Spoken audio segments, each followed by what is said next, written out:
لو انت بتسمعيني دلوقتي وعايز نفسك قوي تبدأي حاجة جديدة، تبدأي شغل جديد، تبدأي تنزلي محتوى جديد، او تبدأي تعملي محتوى، او حتى تبدأي ان انت تقدمي على دراسة جديدة او تدرسي حاجة جديدة، او نفسك تعملي او تبدأي اي حاجة جديدة، جواكي خوف بس انت مش فاهمة ازاي تتعاملي معاه.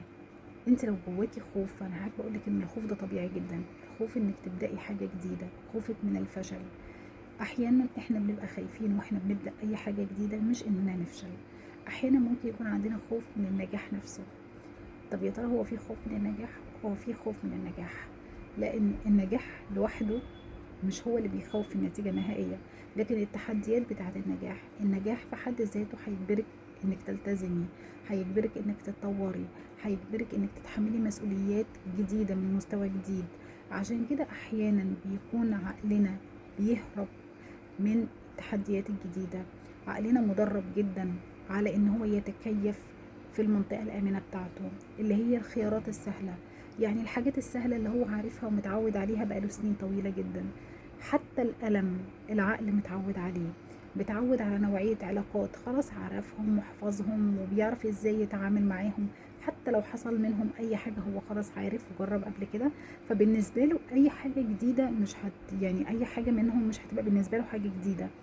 لكن لو انت بتفكري ان انت تروحي مكان جديد او تغيري وظيفتك، او حتى تغيري علاقاتك او تبدأي نشاط جديد او مشروع جديد، العقل هنا بيخاف. ليه العقل بيخاف؟ لان عقلنا مدرب على الحماية، هو عايز يحميكي من اي حاجة جديدة فيها تحديات جديدة او فيها مخاطر جديدة. هو بالنسبة له اي خطوة جديدة عبارة عن خطر، اي فرصة جديدة بتظهر هي عبارة عن تهديد. عشان كده في ناس كان نفسها جدا تغير حياتها، بس اول ما بيظهر لها فرص حقيقية لتغيير حياتها بتتراجع، مش بتاخد الخطوة. العلماء هنا بيقولوا ان هي بتعمل نوع من انواع التدمير الذاتي، يعني بتدمر الفرصة بتاعتها بنفسها. بتوجد اعذار، بتأجل، بتتخلى عنها تماما، تقول لا مش وقته مش دلوقتي. ف طب هي ليه بتعمل كده؟ بتعمل كده لان جواها خوف. ممكن تكون خايفة تفشل، خايفة من حكم الناس عليها، من رأيهم فيها، خايفة من انها تفشل بعد ما الناس تكون عرفت انها بتحاول، خايفة من المسؤولية. فاحيانا الخوف بيكون هو مش قصده ان هو يدمرك، هو بيكون قصده ان هو يحميكي.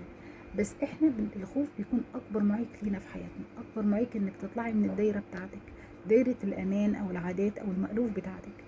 وهنا الدايره المألوفه اللي هي مقصود بيها كل حاجه اتعودتي عليها لسنين طويله، مكان اتعودتي عليه، حاجه حتى لو كانت كويسه بالنسبه لك مفيده بالنسبه لك بس اتعودتي عليها خلاص، مش بتخليكي انك تنمو وتتطوري وتطلعي لقدام.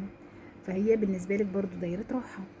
اي علاقة استمرت معاكي لسنين طويلة، حتى وهي بالاخص لو كانت علاقات مؤذية وانت لسه مكملة معاهم، دي دايرة روحها. دايما الحاجات اللي احنا بنتمناها او بندور عليها موجودة على الجانب الاخر من دايرة الراحة بتاعتنا، من دايرة الامان بتاعتنا، من دايرة العادات والمألوف بتاعتنا. لو انت فضلتي تكرري نفس الحاجات اللي بتعمليها كل مرة، نفس العادات ونفس السلوكيات ونفس نمط الاشخاص ونفس العلاقات هي مع الاشخاص انفسهم مش بتتغير، اضمن لك ان انت هتعيشي نفس الحياة كل سنة. عشان كده لو انت فعلا عايزة تتغيري لازم تبدأي تزقي نفسك بره الدايرة دي شوية، لازم تطلعي خطوة واحدة بس لقدام بره، خطوة واحدة بس، عادة واحدة بس، سلوك واحد بس جديد.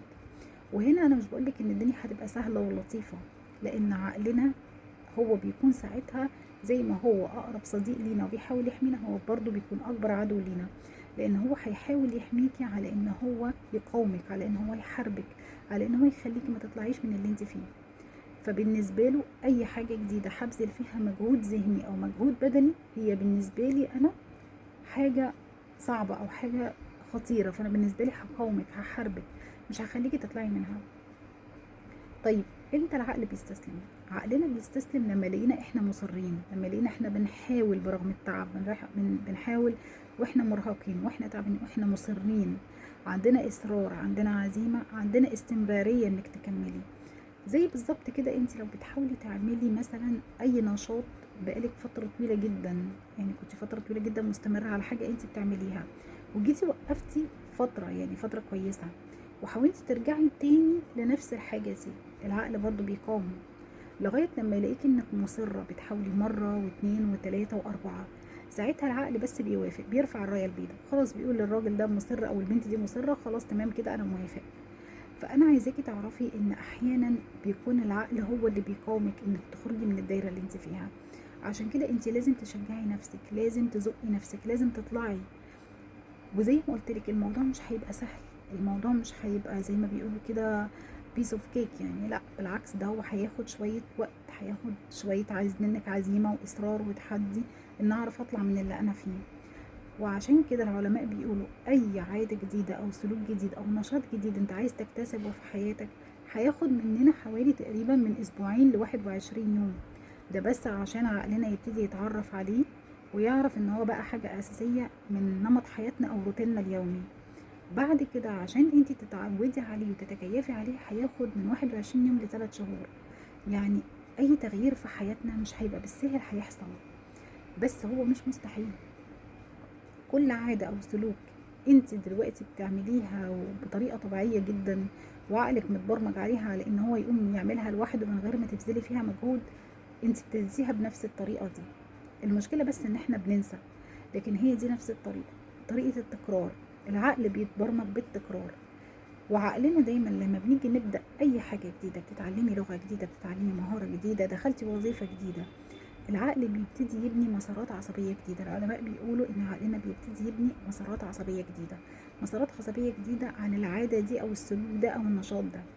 فعشان كده موضوع التغيير او الخروج من دايرة الراحة، او ان انت تخرجي من دايرة الراحة بتاعتك وانت بتحاولي تعملي حاجة جديدة، حاجة نفسك تعمليها، حاجة نفسك تنجحي فيها، انا عارفة ان هيكون فيها مقاومة شديدة جدا من جوه، سواء على هيئة خوف منك او خوف من العقل اللي بيحاول يخرج، اللي بيحاول يتمسك جدا بدايرة الراحة وانت بتحاولي تخرجي منها.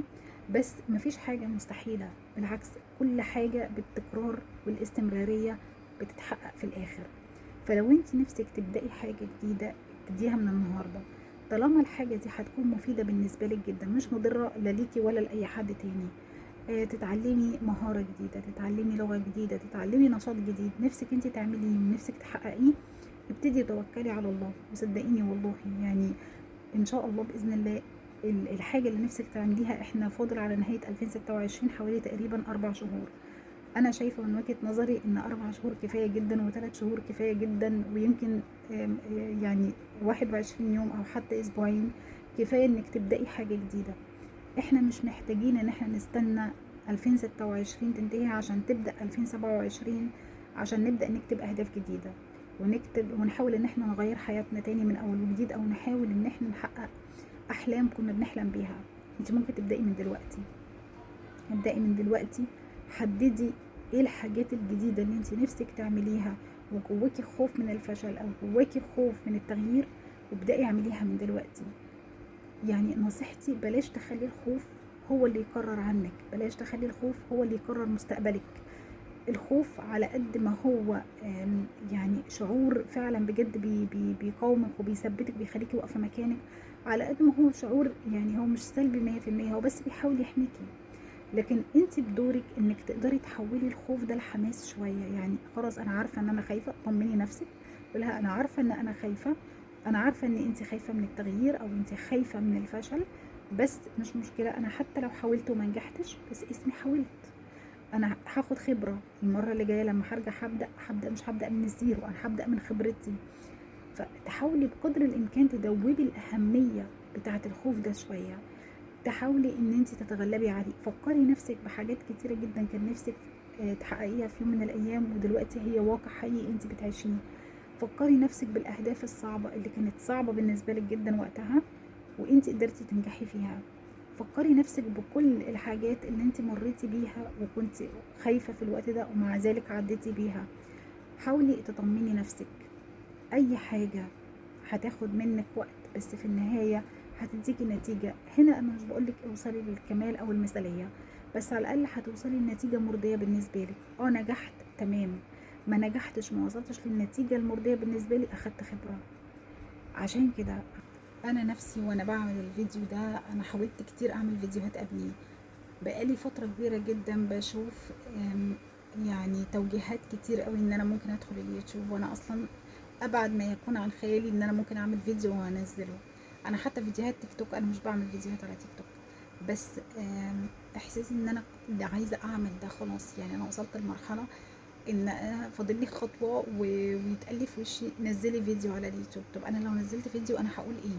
يعني حاولت مره قبل كده وبعد كده ما حاولتش تاني، بحاول على فترات متقاطعه متباعده. بس حسيت هنا ان لا، في جوايا خوف، في جوايا مشاعر متضاربه. بس سالت نفسي هو انا خايفه من ايه؟ ايه اللي مخوفني؟ من رأي الناس؟ عادي، وهي محاولة زيها زي اي حاجة تانية. والله نجحت تمام، ما نجحتش اسم حاولت. عشان كده اعمل الحاجة اللي انت عايزة تعمليها، او اعمل الحاجة اللي نفسك تعملها، او اعملي الحاجة اللي انت نفسك تعمليها حتى وانت خايفة.